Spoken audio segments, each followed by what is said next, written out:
Andrew Mountbatten's Windsor's time as trade envoy are receiving new specialist help. More bad headlines for Andrew Mountbatten Windsor as the FBI are reportedly investigating the former Duke of York over claims. This morning we hear that they are going to... What if one small detail could reveal a much bigger story?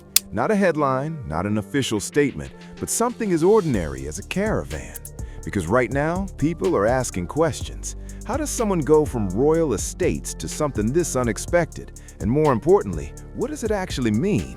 This isn't just about where Prince Andrew's staying. It's about image, status, and a shift that's been happening quietly for years. And once you see it, you can't really unsee it. They didn't exactly find him living the high life. No grand estate, no sweeping driveways. Instead, he was tucked away on the grounds of a modest farmhouse with a white static caravan sitting nearby, propped up on bricks and partly hidden by trees. Not exactly the picture people imagine when they think royal lifestyle.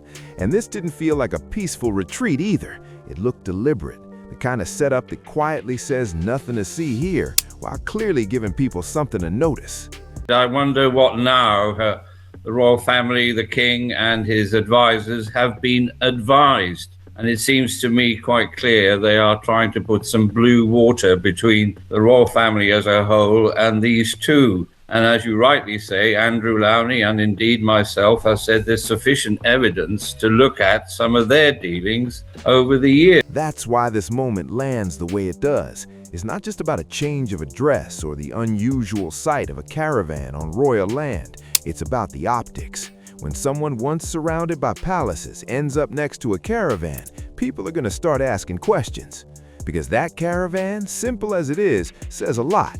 Not just about Andrew, but about control, image, and how the palace handles situations when things get complicated. And this story didn't begin here. Royal Lodge wasn't just a home, it was a symbol. A large estate tied to royal history, once associated with the Queen Mother. Staying there, even during controversy, sent a clear message that his status still held some weight. But that image didn't last, not suddenly, but slowly. Over time, his public presence faded. Appearances became rare, attention shifted, and the space he once occupied began to shrink. Well, you know, they might be able to throw stuff at him there. Could Andrew be jailed? Is it conceivable that the king's brother goes to jail, the man that was once Queen Elizabeth's favourite son? If he's done anything criminal, then he should go to jail. His royal duties were reduced step by step, and his reputation had already suffered from past controversies he has consistently denied. What followed wasn't a sudden downfall, but a controlled and gradual withdrawal. Eventually, it led to pressure to leave Royal Lodge. Moving to Marsh Farm wasn't just relocation, it was strategic. It created distance, lowered visibility, and helped contain a very public situation.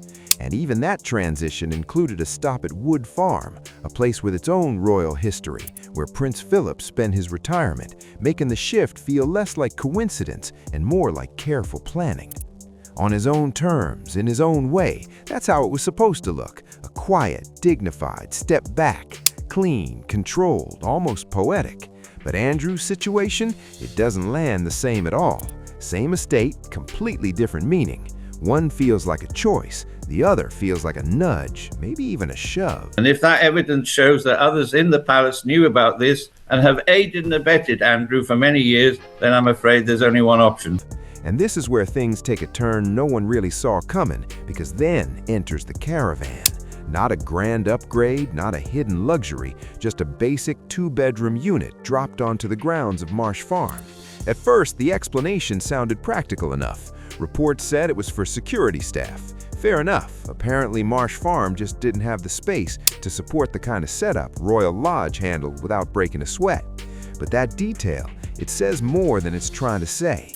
At Royal Lodge, everything worked like clockwork. Staff blended in, operations ran smoothly, and nothing looked out of place. It was designed for that level of scale. Quiet, polished, effortless. Marsh Farm, on the other hand, tells a different story. Suddenly, there's a caravan sitting on bricks, looking less like part of a plan and more like a last-minute solution someone hoped wouldn't get too much attention.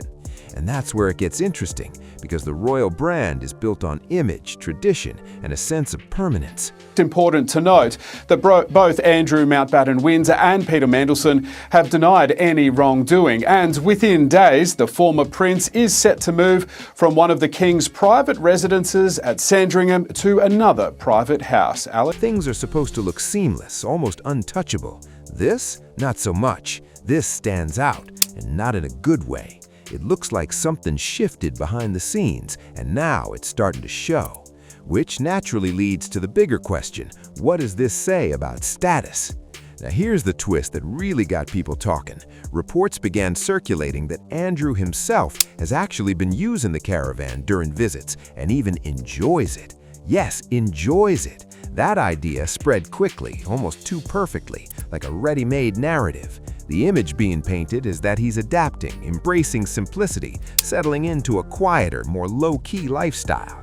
Maybe that's true, or maybe it's just a very convenient storyline.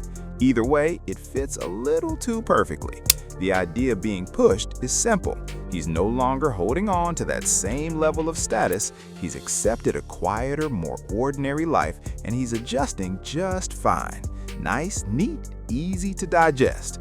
But not everyone's buying it. His runaway son Harry and his ne'er-do-well brother Andrew. Absolutely. And Harry, in one of the papers today, has said, he'd bring the children over if invited by his father. Because to some people, this doesn't feel like a natural life shift. It feels curated, less personal growth, more carefully managed situation.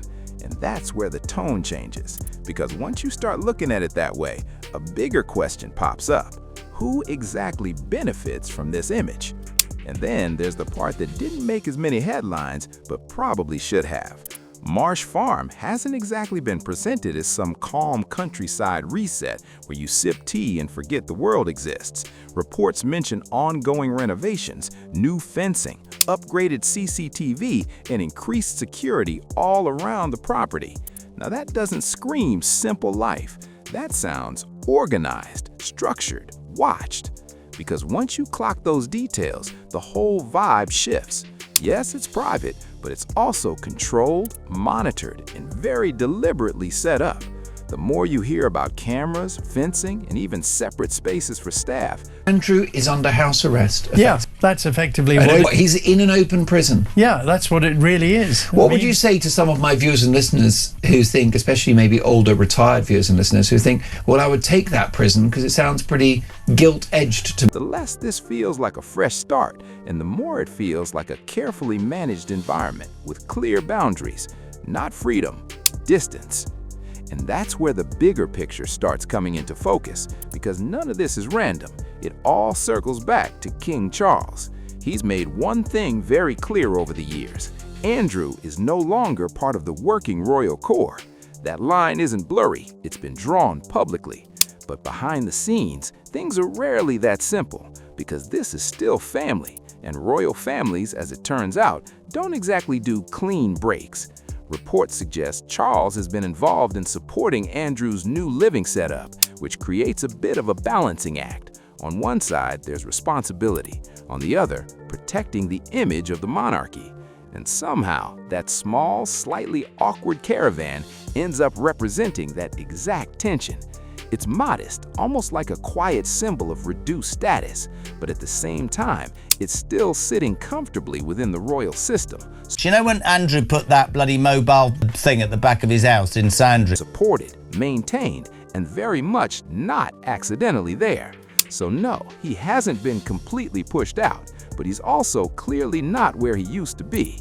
And that says a lot about how this whole system operates. Because the monarchy rarely makes one big dramatic move. It's not a sudden cutoff, no grand exit scene. It's slower than that, more subtle.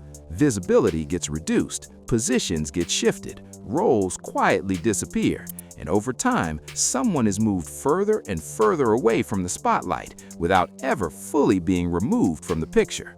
Andrew's situation follows that pattern almost step by step, First, the loss of duties, then fewer appearances, then the ongoing conversations about where he lives, how he's funded, what security looks like, and where exactly he fits in anymore.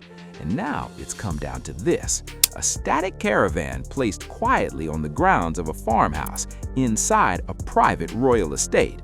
No big announcement, no dramatic statement. I mean, Andrew's very strong on this. I talked to you then about, Wood Farm, and he's in exile, Andrew, in Sandringham, and people saying to me, bloody exile with a chef and a... But somehow, that one image manages to say everything. It's not dramatic in the way people expect. No big moment, no shocking reveal. In fact, it's almost the opposite, and weirdly, that's what makes it hit harder. Because nothing highlights a drop in status faster than something that looks completely normal. And that's exactly why images like this travel so fast. They shrink the gap between the polished royal image and everyday reality in seconds.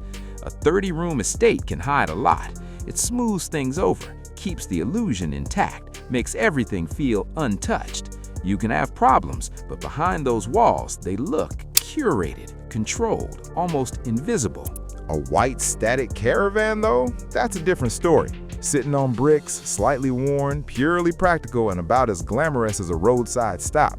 There's no dressing that up, no clever angles, no royal filter you can throw on top to make it feel grand. What you see is what you get, and that's the point. It puts everything right out in the open. What used to be a quiet behind-the-scenes shift suddenly becomes something physical, visible, easy to understand without needing a palace spokesperson to explain it. Once that image settles in, the questions start lining up. Is this really where Andrew's place within the royal system has landed? Is Marsh Farm the final stop, or just a waiting room with better security? Because when you zoom out, the pattern is getting harder to ignore. Under King Charles, the monarchy has been clearly moving toward a slimmer, more controlled version of itself. Less excess, fewer complications, tighter structure. And Andrew hasn't exactly fit that direction for a while now. So maybe the caravan isn't just a random detail people latched onto. Maybe it's the clearest visual yet of where he stands. Still inside the royal estate, but no longer anywhere near the center of it. Still supported, yes, but noticeably scaled down. Still part of the family, but without the setting that once made that status feel untouchable. And once a shift like this becomes visible, it doesn't stay symbolic for long. It starts changing how people see everything else. Suddenly, it's not just about where he lives, it's about what his role actually is now, or whether there's much of a role left at all. Because in the royal world, status has never just been about titles. It's about presence, visibility, and maybe more than anything, the backdrop that surrounds you. And when those things shift, the meaning shifts right along with them. That's exactly what's happening here. This isn't just a downgrade in property, it's a full-on reset in perception. That one image of a caravan, as simple as it looks, cuts straight through years of polished presentation like it's got nothing to lose. It swaps out all the formality for something a lot more real and a lot harder to ignore. Because once people see it, that image sticks. It becomes the new reference point. Every future appearance, every headline, every mention of Andrew now comes with that mental picture attached. You don't even have to bring it up. It's already there, doing the work in the background. That's the power of a moment like this. It doesn't just reflect change, it locks it in place. Because no matter what happens next, the contrast has already been seen. And once people clock that difference, it's incredibly difficult to undo. You can't really unsee a caravan where a grand estate used to define the story. So now everything hinges on what comes next. Because moments like this don't just fade out quietly, they set the tone for whatever follows. The question isn't whether Andrew's situation has changed, that part is obvious. The real question is how permanent this version of his life actually is. Is this the final setup, or just another step in a longer, carefully managed process that's still unfolding behind the scenes? Because if there's one thing the monarchy is known for, it's not making sudden, dramatic moves. That's not really the style. It's more about stages, slow adjustments, subtle shifts, quiet repositioning that over time adds up to something much bigger. And this feels like it fits right into that pattern. Each step creates a new normal. And once people get used to that new normal, going back starts to feel less and less likely. That's what makes this moment matter more than it seems. On the surface, it's not dramatic, no big announcement, no official statement spelling it out, but underneath, It might be a lasting reset, the kind where a line gets drawn without anyone needing to say it out loud. And if that's the case, then this probably isn't temporary. It's a preview of what things look like moving forward, which means every small detail suddenly matters more than it used to, because it's all part of a bigger story that's still playing out in real time. And when you zoom out and take it all in, the message becomes pretty clear. This isn't just about one person, it's about how the whole system is evolving. The monarchy isn't staying still, it's being reshaped piece by piece. And moments like this show exactly how that happens. Not with dramatic headlines, but with quiet changes that everyone can see. What used to stay behind closed doors is now playing out where everyone can see it, and that changes everything. The caravan, the move, the reduced presence, none of it feels random anymore. It all starts to connect, not as separate details, but as part of a bigger repositioning that's happening right in front of us. And that repositioning isn't just about Andrew, it's about drawing lines. Who represents the institution, who doesn't, and just how visible that line needs to be. Because in a modern monarchy, perception isn't just important, it's basically the whole game. And right now, that perception looks very carefully managed, step by step, piece by piece. Nothing rushed, nothing loud. Even Andrew himself has said, "It's time now," as Andrew says, and I've been saying for many years for everyone to come clean. And that quote just adds another layer to everything we're seeing. So no, this moment isn't random. It fits into a much bigger shift that's still unfolding. And the reason people can't stop watching is simple. Even the smallest details now feel loaded. A caravan isn't just a caravan anymore. It's a headline, a symbol, a conversation starter, whether anyone planned it that way or not. Because when you strip everything back, that's what this comes down to. No grand entrances, no polished royal staging, no carefully maintained illusion, just a small, practical space sitting quietly in the background of a very big story. And somehow, that contrast ends up saying more than any official statement ever could. This isn't just about where Prince Andrew is living, it's about what that place represents. A life that once sat right at the center of attention, now edged further and further out of the spotlight. So the real question isn't just about the address, it's about what happens next. Is this where his story settles? Quiet, contained, mostly out of view? Or is this just another step in something that's still unfolding behind the scenes? Because if there's one thing this situation has proven, is that it doesn't exactly follow a straight line. So what's your take on this situation? Does it feel like a clear shift in status? Or do you think there's more happening behind the scenes that we're not fully seeing yet? And where do you think this goes next? I really want to know what you think about this, so go ahead and leave your thoughts in the comments. Thanks so much for watching. I appreciate you spending your time here. If you enjoyed it, don't forget to like, share, and subscribe to Crownelle for more updates like this. And if this story got you thinking, there's plenty more on the channel you definitely want to check out next. Crownelle keeps you in the know, so see you next time.